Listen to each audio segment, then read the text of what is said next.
ಎರಡು ಎಷ್ಟು square feet building ಇದೆ ಇದು?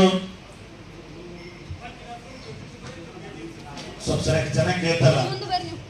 18x22 ಮಟ್ಟದ ಆಗ್ಯದ ಅಂತ ಅವ್ರು ಹೇಳ್ತಾರ.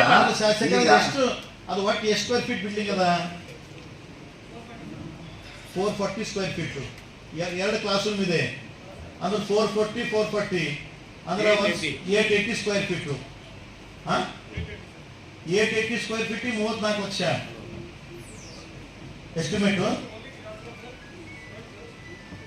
ಪ್ರಾಬ್ಲಮ್ ಇಲ್ಲಲ್ಲಿ ರೇಟ್ ಅದ, ಹನಿ ಕೋನ್ಸ್ ಬಂದವ, ಭೀಮ್ ಡೌನ್ ಆಗಿದೆ. ಅದೇ ಹೇಳ್ತಾ ಇದ್ದೀನಿ ನಾನು. ಥರ್ಡ್ ಪಾರ್ಟಿ ಮಾಡೋದು ಅದ್ರ ಸಕ್ಕಿಂದೆ ಇವ್ರನ್ನ ಯಾಕ ಥರ್ಡ್ ಪಾರ್ಟಿ ಒಂದು ಲೆಟರ್ ಹಾಕಲೇಕ, ಥರ್ಡ್ ಪಾರ್ಟಿಗೆ ಒಂದು ರಿಪೋರ್ಟ್ ತಗೊಳ್ರಿ ಮಾಡ್ಕೊಳ್ಳಕ. ಈ ಒಂದು ಕೆಲಸ ಮಾಡಿ ನೀವು ಯಾವ್ಯಾವ ಕೆಲಸಗಳು ಈ ಥರ ಏನಾಗ್ಯಾವ ಅದಕ್ಕೆ ಈಗ ಥರ್ಡ್ ಪಾರ್ಟಿ ಇನ್ಸ್ಪೆಕ್ಷನ್ ಮಾಡಿ ಇದುವರೆಗೆ ಯಾವುದಕ್ಕೂ ಬಿಲ್ ಮಾಡಿಕೊಡೋದು. ಹೌದಲ್ಲ? ಬರ್ಕೊರಿ ಬಿಲ್ ಅವರೇ ಡ್ರಾ ಮಾಡ್ಕೊತಾರೆ ಸರ್, ಮಾಡೋದೇನಿಲ್ಲ. ಇಲ್ಲ ಥರ್ಡ್ ಇನ್ಸ್ಪೆಕ್ಷನ್ ಆಗಿದ್ಮೇಲೆ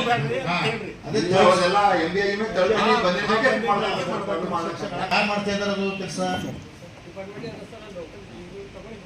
ಅಲ್ರಿ ಈಗ ಅದನ್ನ ಅದನ್ನ 20 ಕೋಟಿ ಕೆಲಸ ನಿಮ್ಗೆ ಒಬ್ಬರಿಂದ ಮಾಡೋಕ್ಕಾಗುತ್ತೇನ? ಏನಿದೆ ನಿಜವಂಶ ಹೇಳಿ. ಯಾರೇ ಮಾಡಲಿ ನಿಮ್ಮ ಕೈಲಿಂದ ಆಗಲ್ಲ ಅಂದ್ರೆ ನೀವು ಯಾರಿಗಾದ್ರೂ ಕೊಟ್ಟು ನಾನು ಹೇಳೋದೇ ಇದೇನು ಕೆಲಸ ಮಾಡ್ತಾ ಇದ್ದೀವಿ, ಇದು ಕೆಲಸ ಸರಿಯಾಗಿ ಆಗ್ತಾ ಇಲ್ಲ. ಯಾಕಂದ್ರೆ ಇದು ಏನಿದು ದುಡ್ಡು ಏನು ಗೌರ್ಮೆಂಟ್ ದುಡ್ಡಲ್ಲ, ಎಲ್ಲರದ್ದು ಸಿಸ್ಟಮ್ ದುಡ್ಡು. ಅರ್ಥ ಮಾಡ್ಕೊಳ್ಳಿ. ಬಾರ್ ದುಡ್ಡು ಸಿಗೋದು ಕಷ್ಟ. ಈಗ ಒಂದು ಬಿಲ್ಡಿಂಗ್ ಆದ್ರೂ ಮಿನಿಮಮ್ ಒಂದು 50 ವರ್ಷ ಆದ್ರೂ ಬರ್ಬೇಕಲ್ಲ. ಮತ್ತೆ ಇದನ್ನ 5 ವರ್ಷ ಅವಧಿಯಲ್ಲಿ ಅದು ಅದ್ರ ಬಿಲ್ಡಿಂಗ್ ಸಂಗಟ ಆದ್ರೂ ಹೋಗ್ಬಿಟ್ಟು ಏನ್ ಮಾಡ್ತಾರೆ? थर्ड पार्टी का रिपोर्ट ले लो, रिपोर्ट ले लेके ಮಾಡಿಸ್ಬೇಕು. ಓಕೆ ಸ್ಪೆಸಿಫಿಕೇಶನ್ ಆಗಿದೆ. ಮತ್ತೆ ಥರ್ಡ್ ಪಾರ್ಟಿ ಅಂದ್ರೆ ಸಿ ವೆದರ್ ಇಟ್ ಇಸ್ ಹೇಳಿದ ಪ್ರಕಾರ ಆಗಿದೆ ಇಲ್ಲ. 3 ತಿಂಗಳು 6 ತಿಂಗಳು ಒಬ್ಬರು ಮಾಡ್ಬೇಕಂತ ಮಾಡ್ತಾ ಇದೀವಿ. ಎಲ್ಲಿ ಕೊರತೆ ಇದೆ? ಏನು ಮುಂಚೆ ಹೇಳಿದಾಗ ಈಗ ಏನು ಸುಧಾರಣೆ ಬರ್ತಾ ಇದೆ? ಏನಿಲ್ಲ. ಈಗ ಅಗ್ರಿಕಲ್ಚರ್ ನಮಗೆ ಏನಪ್ಪ ಹೇಳಿ ಏನ್ ಮಾಡ್ತಾ ಇದ್ದಾನ? ಯಾವ ಆಫೀಸರ್ ಏನ್ ಮಾಡ್ತಾ ಇದ್ದಾನೆ? ಈಗ ಆಲ್ರೆಡಿ ನೋಡ್ರಿ ಮೊನ್ನೆ ಇಲಾಖೆಗೆ ನಮ್ದೊಂದು ಸ್ಕೂಲ್ ಸಲುವಾಗಿ ನಿಮ್ದಿದೆ ಮೋಳಕೇರಿ ಗ್ರಾಮದಲ್ಲಿ ನೂತನ ವರ್ಗಕೋಟೆ ಕಟ್ಟಿದ್ರಿ, ಪ್ರೈಮರಿ ಸ್ಕೂಲ್. ಅದು ಆಲ್ರೆಡಿ ಅದು ಯಾವ ಡಿಪಾರ್ಟ್ಮೆಂಟ್ ಬಂದದ ನಿಮ್ದೆಲ್ಲ ಹೋಗಿ ನೋಡಿದ್ರೆ ನೀವು ಅದು ಸ್ಕೂಲು?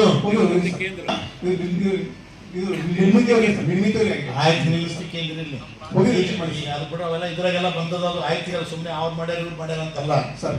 ನಾನೇನ್ ಹೇಳಿದಾಗ ಗೌರ್ಮೆಂಟ್ ಬಂದಂತ ದುಡ್ಡು ಸರಿಯಾಗಿ ಯುಟಿಲೈಸೇಷನ್ ಆಗಬೇಕು. ಈಗಿನ ಮೊನ್ನೆ ಕಟ್ಟಿನ ಮೊನ್ನೆ RCC ಹಾಕಿದಾರ. ಅದರಲ್ಲಿ ತಾವೆಲ್ಲ ಹೋಗಿ ನೋಡಿದ್ರಲ್ಲ, ಆಲ್ರೆಡಿ ಪೇಪರ್ ಅಲ್ಲಿ ಬಂತು, ಟಿವಿಯಲ್ಲಿ ನ್ಯೂಸ್ ಬಂತು, ಎಲ್ಲ ಬಂತು. ಕೊಟ್ಟಂತ ಗೌರ್ಮೆಂಟ್ ನಮ್ದೇನು ಅನುದಾನ ಇದೆ ಅದು ಸರಿಯಾಗಿ ಉಪಯೋಗ ಮಾಡ್ತಲ್ಲ. ಆ ನಿರ್ಮಿತಿ ಕೇಂದ್ರ ಕೇಳಿದ್ರ ಅಲ್ಲಂತ ಜನರು ಆಲ್ರೆಡಿ ಹೇಳ್ತಾ ಇದಾರ ಎಷ್ಟು ಏನು ಉಸುಕ್ ಏಟ್ ಹಾಕ್ಬೇಕು, ಡಸ್ಟ್ ಎಷ್ಟು ಹಾಕ್ಬೇಕು, ಸಿಮೆಂಟ್ ಎಷ್ಟು ಹಾಕ್ಬೇಕು. ಅಲ್ಲಿ ಯಾರು ಕೇಳ್ತಾನೆ ಅಲ್ಲ. ಯಾರ ಕೇಳಿಲ್ಲ ಅಂತಾರೆ ಶಾಸಕ ಕೆಲಸ ಅಂತ ಹೇಳ್ತಾರೆ. ಶಾಸಕರೇ ಡಿಪಾರ್ಟ್ಮೆಂಟ್ ಕೊಟ್ಟಿದ್ದ ಅವ್ರು ಅದೇ ಮತ್ತೆ ಇಲ್ಲ ಬಟ್ ಅಲ್ಲ ನೀವು ಮಾಡಲ್ಲ. ಏನಲ್ಲ ಅದು ಅವನು ನಿರ್ಮಿತಿದವರಿಗೆ ಕೇಳಿ ಒಂದು ನಿಮಿಷ ಅವನೇನು ನಾನು ಹೇಳೋದು ಅಧ್ಯಕ್ಷ ಕೇಳಿ. ನಾನು ಹೇಳೋದು ನಿರ್ಮಿತಿ ಕೇಂದ್ರ ಯಾವ್ದು ನಿರ್ಮಿತಿ ಕೇಂದ್ರ